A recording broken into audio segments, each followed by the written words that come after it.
Meshuggah and Tomas in particular, because he's one of the main songwriters of the group. He wrote Bleed, for example, if you didn't know that.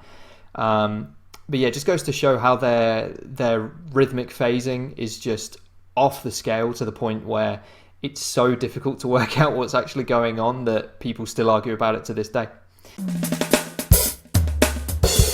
Another day, another video, and another setup. However, this is by far the easiest recording setup I have found in my house so far. So let me know if you guys like it. I feel like there's some good natural lighting coming through the window. You got some records you can look at in the back, and I also think the audio quality might be a bit better because I can get the microphone closer to me.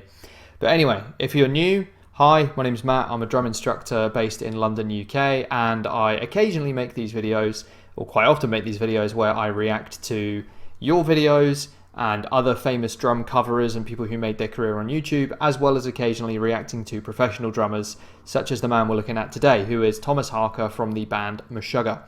Been listening to a lot of Meshuggah recently, and my personal go-to album for Meshuggah is Nothing, of which this is the opening track. So we're taking a look at Stengah.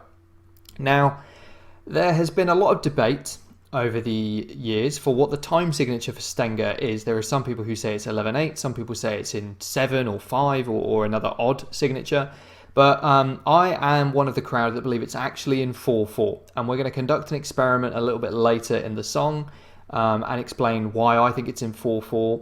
But also, or why, not just me, but others believe it's in 4/4. Basically, they'll play what sounds like a 5/7 rhythm or an 11/8 rhythm over a 4/4 bar, and it just ends in places where a traditional 4/4 beat wouldn't end, and it begins, in a similar fashion.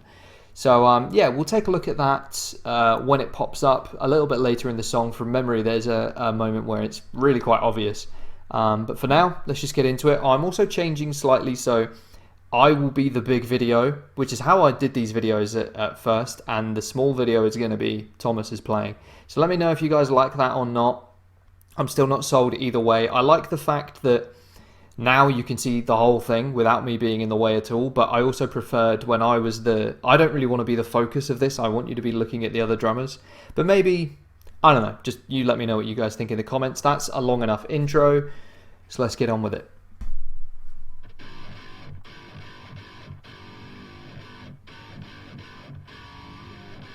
So I should say this is on the Winson's drum channel. Winson are a stick manufacturer. Here we go.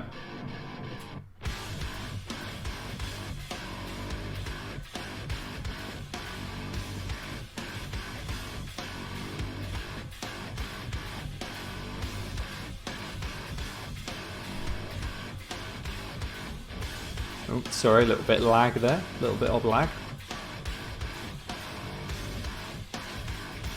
She plays without shoes, which I can play with shoes, but I always prefer not to.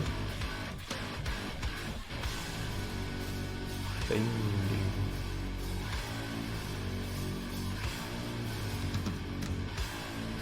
you'll notice as well throughout the intro there, and then also in the majority of the verse sections, or the verse rhythms during this song, is the snare is almost exclusively played on the upbeat, which I think is one of the main reasons that people can sometimes get a little... It is very confusing to work out Meshuggah time signatures, and upbeat snares are a surefire way to throw anyone off their rhythm, and counting-wise, it's just a bit of a nightmare.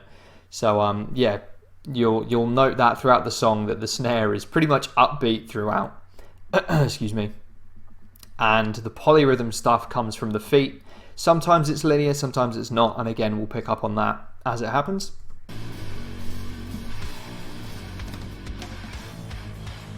That was a really nice flam tap fill in.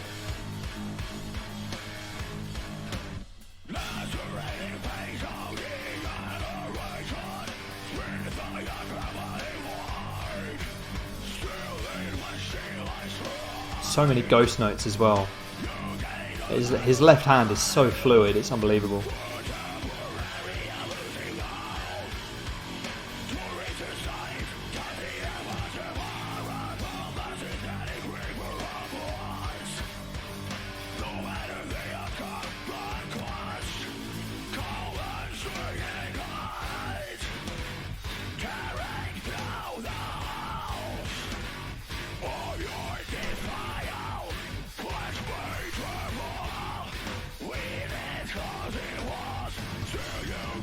That was so sick. So he's kind of got, in some ways, his kit's symmetrical. So he's got the, to his right, he's got the auxiliary hi-hats and a china. And then on his left, he also has his main hats, although he doesn't really use them as much as the other ones. And then another china. And that groove that he was playing there was, his right hand was actually the snare hand during that particular groove. And he was accenting with the china on his left. Which it's just like a staple of Meshuggah songs is sounds when you don't expect them, especially from Tomas's playing. And just using something other than the snare for accents is just another really like great way of intricate songwriting and making something sound perhaps more complicated than it is, which seems silly to say because Meshuggah is not easy by any means. None of it is, but yeah, Tomas is a master at just throwing in different sounds and different accents that jump out in the mix and yeah, just make for some really creative grooves. Back to the upbeat snares.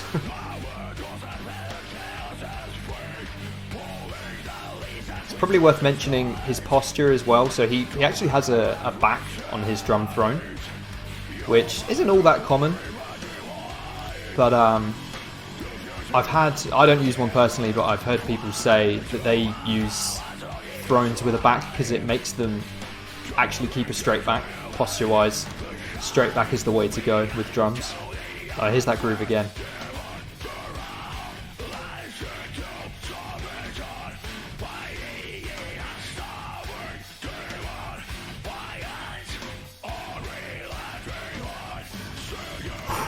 It's so cool.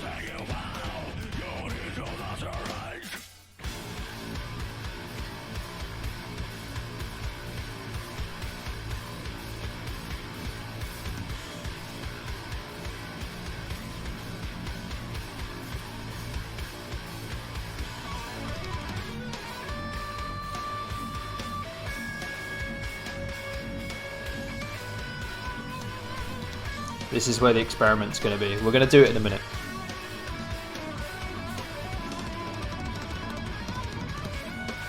Ooh, nice.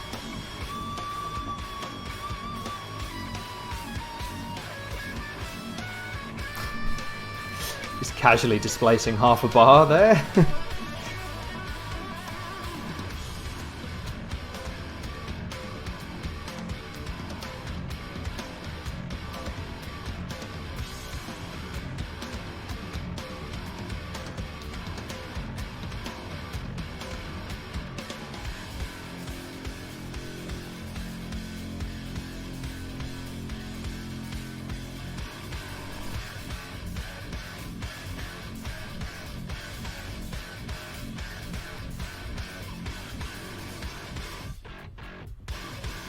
It's all the offbeat accents that just, again, add to the confusion of time signatures.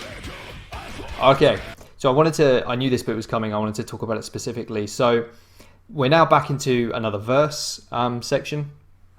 And in all the earlier verses, Tomas has played this groove non-linearly. However, this final verse, he will be playing linearly for the most part anyway. If you don't know what that means, it's basically he has two limbs that are playing in conjunction, his right leg and his right arm. So whenever there's a china, there will be a kick underneath it. The difference being, of course, that the china is now no longer playing the quarter notes. The china is going to be playing with the kick, which is where the linear feel comes from.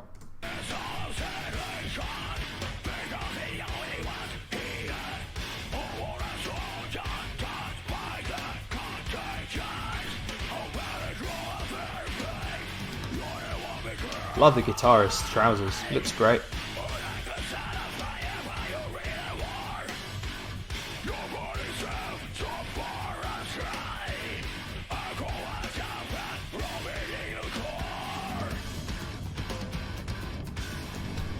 Okay.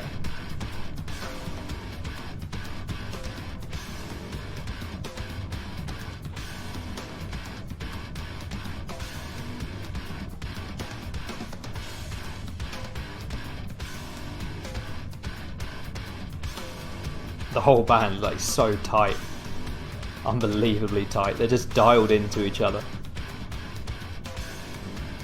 Okay,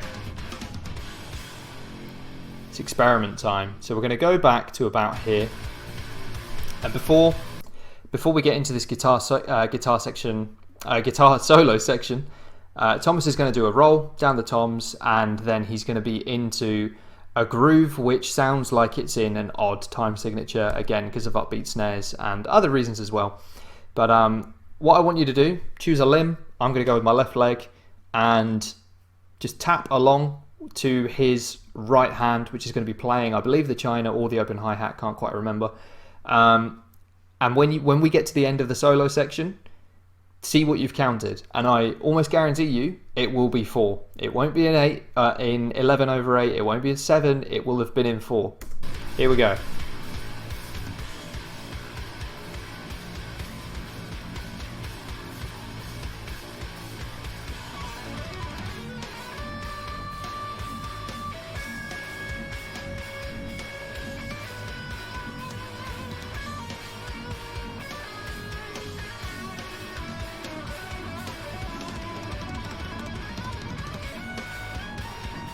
Even out of the fill though, even out of the fill, we're still in 4.